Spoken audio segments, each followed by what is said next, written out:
Hey, Allison Verhalen here, and today I want to talk to you about a book that I read.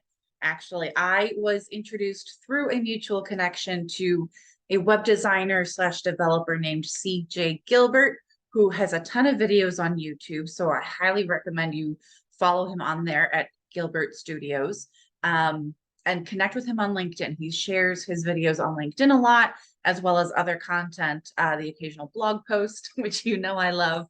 But he not only has great advice, but is also just like super upbeat and happy. And that's the kind of energy that I love because I mean, we all know how hard it is to run a business and try and grow a business and try and get more clients and do all of the things. And so it's good to have someone who recognizes how hard it is. His line is that it's a jungle out there. So, and it is. There are definitely times where it feels like a jungle out there. So he is here to make the jungle fun. And I love that. So we connected, had a great Zoom conversation. He lives like across the country from me. So we did not meet in person yet, maybe someday. So, but I then came across his book, Five Golden Keys to Sharpen Your Website. And I obviously am all about sharpening people's content on their website. And I'm always looking to up my game when it comes to sharpening content. But I know a little bit about website development and design, just enough to be dangerous, but I don't code or anything. I know a tiny bit of HTML, not a significant amount. But it was something I wanted to look at was how can I sharpen my website? So it was a really short book. It took me, I think, less than an hour to read. So it's not huge. It doesn't go into coding. Don't think that he's going to teach you how to design and develop and do all of the things for your website. It's not that complicated. He really just, it's a big picture kind of view of your website where he helps you look at the things that you need on your website to really get the most out of it. So I wanted to share some of the awesome takeaways that I took from this book. First and foremost, identify your target audience. That is so important. And of course, he talks about that. I talk about that all the time. I feel like every piece of advice I give starts with know who your ideal client is so that you can target directly to them. He pointed out a couple things that I don't hear a lot is that the thing you should be focusing on is what is your target market and how can you best serve them? I think people tend to go straight for what can I do and then who's looking for what I do, right? And there's nothing wrong with that, but there's kind of another layer there. And that other layer is how can you best serve them? For example, I can teach a fair amount. I mean, a lot of the content that I create is very educational in nature, but I'm not a teacher. I'm not going to give classes. That is something I considered at one point. I had someone calling me last week looking me to coach him on writing. And I was like, yeah, no, that's not my thing. Let me refer you to someone else because that is not how I can best serve people. I serve them best by putting together the strategy and actually writing the content for them. So know that about yourself. Know what it is that you're good at, that people want, that you can do best. So there are always things that come up that you probably haven't thought about that people need that they really do need from you. So actually talking to them is the best way to get that information.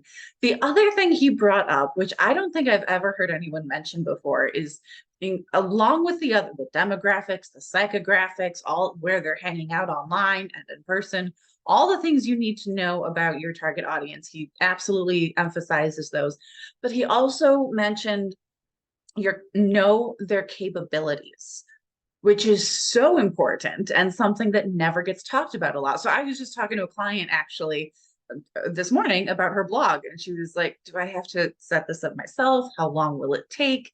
So you could tell she didn't want to do it, right? She's like, just the thought of setting up a blog page on a website she already has was like overwhelming to her.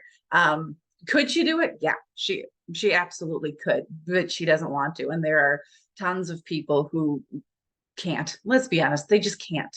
So know that about them going in and either have a service where you do it for them or teach them how to do it. Or again, like I do, you hand them off to someone else and have someone else teach them. That's fine. There's nothing wrong with that. But know that about them. Know what their limitations are, especially when it comes to technology. and your website. The other thing kind of working into this is your ADA compliance, Americans with Disabilities Act. Your website is considered a public space, therefore it is legally required to be accessible to all. That means people who have hearing disabilities and sight disabilities, all of those, including physical disabilities, they have to be able to navigate your website. So make it really easy for them to access your content. That's a whole other thing that I don't get into, but I'm sure CJ can help you with that. And I know some other people who do work with that as well. So ADA compliance is a huge one. So absolutely keep that in mind. He also talks about the fact that, and I wish more people would talk about this, your website is a tool for your business. It's not, I know so many people who just put up a website and just leave it there and they don't do anything with it. And I'm like, it's such a missed opportunity. It's there, it could be building your business for you and you're just letting it sit there. It's so disappointing. So CJ, obviously as a web designer developer, is on my side. And as far as the fact that it should be a tool that helps you grow your business if you use it correctly, if it's ADA compliant, if it's optimized to make Google your friend, show up in those searches, all those things, and it has great content that actually educates people, engages them, and helps them take that next step in the buyer journey so they can become a client. Absolutely all for it. The other things he talks about that your website needs to have, the questions it needs to answer, and I was actually just posting about this on LinkedIn this morning, was the fact that we see a lot of people go to their homepage of a website and they're busy bragging about their big name clients and how many clients they've had and X number of dollars total that they've made, not for each individual client, but total money that they've made for their clients. Okay, that's great. No one cares. You're busy talking about yourself and your awards and this and that and the other thing. There is a place for that. It is not your homepage. It is your about page. The questions people tend to ask on your homepage, and CJ covers this, are questions like, who are you? What do you do? Where are you? That's not always as important. Obviously, if you have a brick and mortar location, if you only serve people in a certain area, then yes, that absolutely matters. I serve people all over the world. I'm a digital marketing company. I am absolutely not limited by geography, but I still get people who really want to connect with people who are local. So they tend to find me online because they are looking for someone who does what I do in their area. And I have gotten clients that way. So that is something to keep in mind. Telling them where you are, even if it's not really pertinent to what you do, can still be a great way to convert those leads. There are people who still love working with supporting local small businesses. So keep that in mind. The other questions you need to ask, do I trust you? I think there's such a missed opportunity here. I don't know if people don't realize that people go to look for trustworthy people online. And again, I was talking to someone about this recently, the fact that a lot of people, I think, especially people of a certain age, are used to gaining other people's trust in person, which is great. That's a great way to earn people's trust. I'm not knocking that. But in addition to that, there is absolutely an opportunity to gain their trust online. And it is through creating educational content that provides value, gives them tips and tools and resources they can actually use, which, by the way, was the next thing that I loved in this book. He gives a whole list of resources. He does point you to his website a bunch, not knocking that. That's a great resource as well. But also, if you need more information on such and such, go over here. And he provides that link. So absolutely take advantage of that. And last but certainly not least, I so love that this guy provided action steps with each and every tip that he gives you. He gives you an action step that you can take, right? So we can all read all of the books and get all of the knowledge and go, okay, that's great. And then we never act on it. How many of us have done that? Guilty. I know, guilty as charged.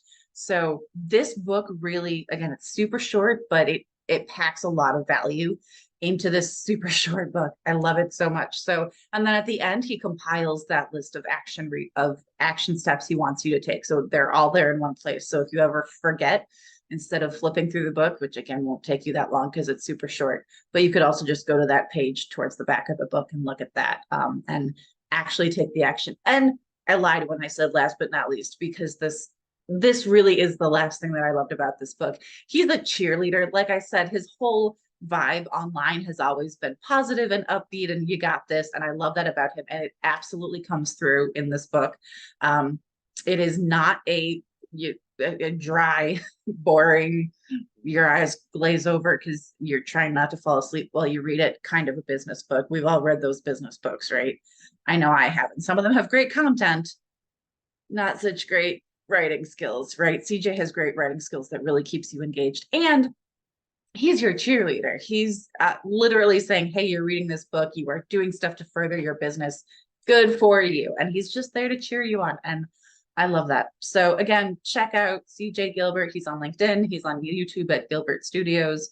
And the book is, I read the ebook, so I don't have a physical thing to show you. Otherwise, I would. The book is 5 Golden Keys to Sharpen Your Website. He does talk a little bit about keywords. I didn't agree with everything he said about keywords. I agreed about the fact that he said to work keywords in naturally into your content. I'm all about that. Don't keyword stuff. He does mention what keyword stuffing is and the fact that it's bad. And yes, it used to get you results back in the day, but now Google actually punishes people for that. So this is not like a really in-depth book about developing your website, which is fine. It's something that gives you a ton of information in a way that's really easy to digest and breezy, and a great summer read, actually. So love that book. Again, 5 Golden Keys to Sharpen Your Website. I believe I bought it on Amazon, so you can do that.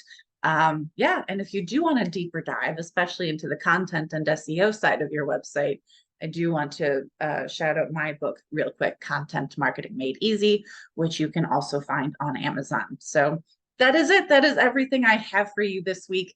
Again, you can find my book on Amazon, and I am over at AV, as in my initials, Allison Palin, avwritingservices.com. That's it. Have a great week and happy blogging, everyone.